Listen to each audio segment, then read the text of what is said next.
have to admit, I was very relieved to leave the Arab part of Hebron. I was even a little shaken up. I didn't feel safe there. I didn't feel that I could really be myself. I didn't understand the different social codes and rules in an Arab Muslim society. So right after, I went to go find an old friend in the Jewish part of Hebron, a very small Jewish quarter, where Yishai Fleisher, a broadcaster who was covering the disengagement from Gaza with me back in 2005, now works as the international spokesperson for the Jewish community of Hebron. So Yishai, we're old friends, and you know, I just went into Hebron, in the heart of Hebron, for the first time. I'd love to just decompress what happened. You're very familiar with Hebron now. You know Ashraf Jabari quite well. Jabri. Jabri. Is that what everyone calls him? That's his name. Yeah, but... Ashraf Jabri. Ah, Jabri. Okay. J-A''A. Aha. Jabri. Okay. Now, you know, he seems to believe quite convincingly that 70% of the Palestinians in Hebron want to live under Israeli rule.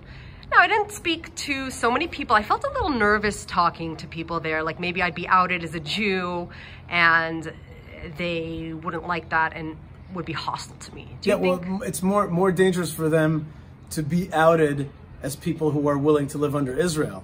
That's more dangerous. It's not so dangerous for you to be amongst them as a foreign reporter, even though you're Jewish. It's much more dangerous for them to say their true feelings, which is that they would like to live under Israel, that the Palestinian Authority is corrupt and jihadist, and life could be much better, and money is being constantly siphoned away into their own pockets, and that they look at Israel and they're like, it's so much better, safer, more open, more free, less restrictions for speaking, religion, traveling, etc., etc. They can't say that because one of the greatest lies out there, when we talk about human rights and liberties, the Palestinian Authority is an authoritative, thuggish organization that suppresses basic rights. And so they're really afraid. So speaking to Arabs out there publicly, they can never really say what they really think.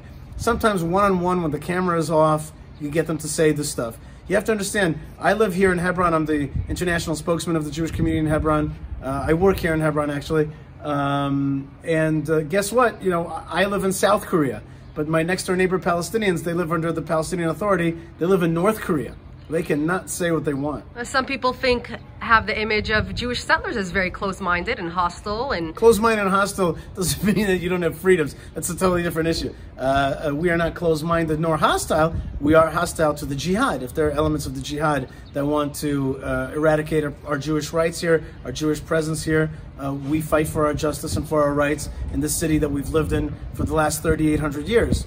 This is an incredibly important place for us. This is the cradle of our civilization. This is where we're from. Abraham is buried here, and the rest of the forefathers and mothers are buried here. Our people have lived here. Our king Herod built the building which is the Ibrahimi Mosque, the tomb of the forefathers and mothers. And so this is an incredibly central city to us. And there are elements within Palestinian society, Hamas members, jihadist members, they want to take away our rights, and we push back on that. Other than that, we have excellent relations with some of the Arab tribes around here, some of the Arab folks, including the Jabri clan, not just Ashraf Jabri, but the whole clan, and others. And we have regular meetings with them, regular discussions. That's something that you're not going to see in the media because nobody wants to talk about real coexistence between Palestinians and settlers, which is the only real coexistence there is. We're the future of coexistence because we're the Jews living here. But it seemed, well, first of all, it seemed like quite a religious society. Almost all the women wore hijabs, and I can't imagine that they would want to live under a Jewish, so-called Jewish government. If they're quite religious, they don't believe that.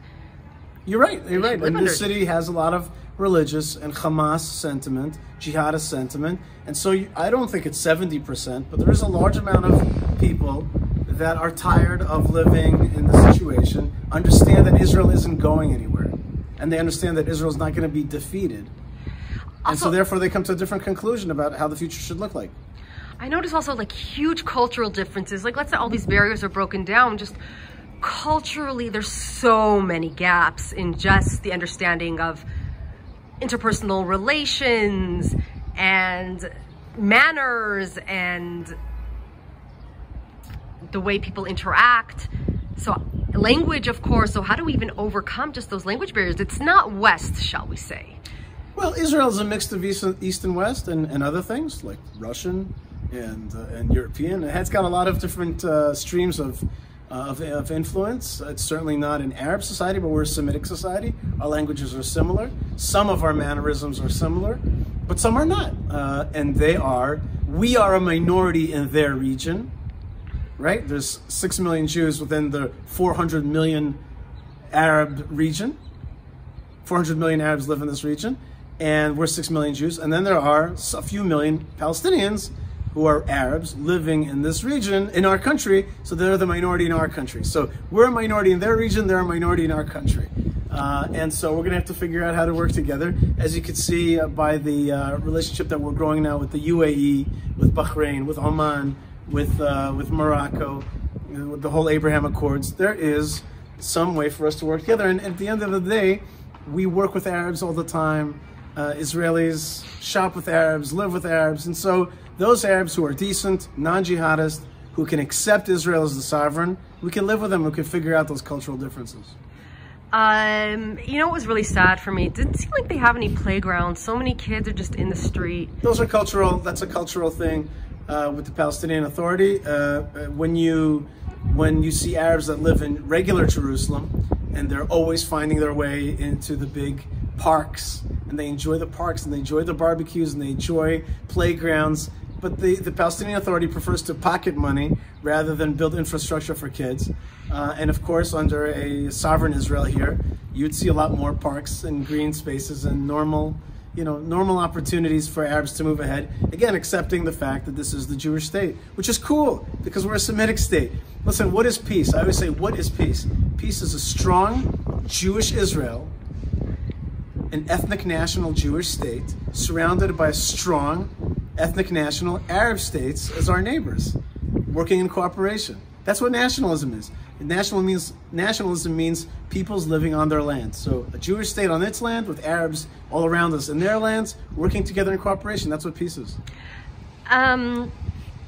Another interesting facet was Corona. I mean, they seem to be much more dismissive of Corona. I wonder how it's being treated here in the Jewish community in Hebron. I think Corona is a very divisive issue in general in societies, in all societies today. But generally speaking, as is well known, Israelis are vaccinating and trying to get on with their lives past this thing. It's been a very unusual year. Some people have died, but things have been closed. Now we're coming back out of this. Israelis want to vaccinate mostly. Some don't. Some are against it. So there's certainly anti-vaxxers in the Jewish Israeli society. But mostly speaking, people are ready to move on past this thing. There's some, shall we say, blood libels that Israel is not giving the vaccine to the Palestinians. First of all, can you address that? And second of all, it doesn't even seem the Palestinians care so much to get vaccinated. That's more... Yeah, I mean, you could just read the front page of the Jerusalem Post. The Palestinian Authority said straight out they don't want Israel to provide them with the vaccines. They wanted to make a deal with the Russian vaccines, I think, and whatever it is. The bottom line is the Palestinian Authority is responsible for its citizenry. That's also by agreement and by recent statements. So the creation of a narrative that Israel's denying the Palestinians medicine is another one of the blood libelous type of narratives that's created really just to heap dirt on Israel, to delegitimize Israel, but it has no basis in truth. You're not wearing a mask. I'm not. I have a mask right here. For the video, I am not wearing a mask, as is the way you're supposed to do it.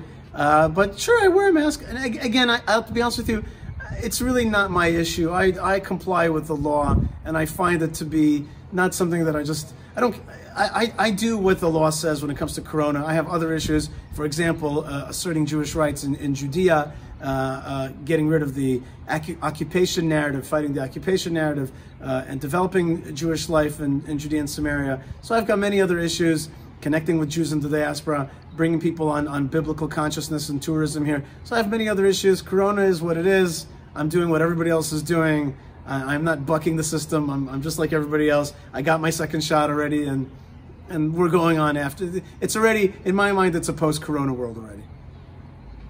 Thank you so much.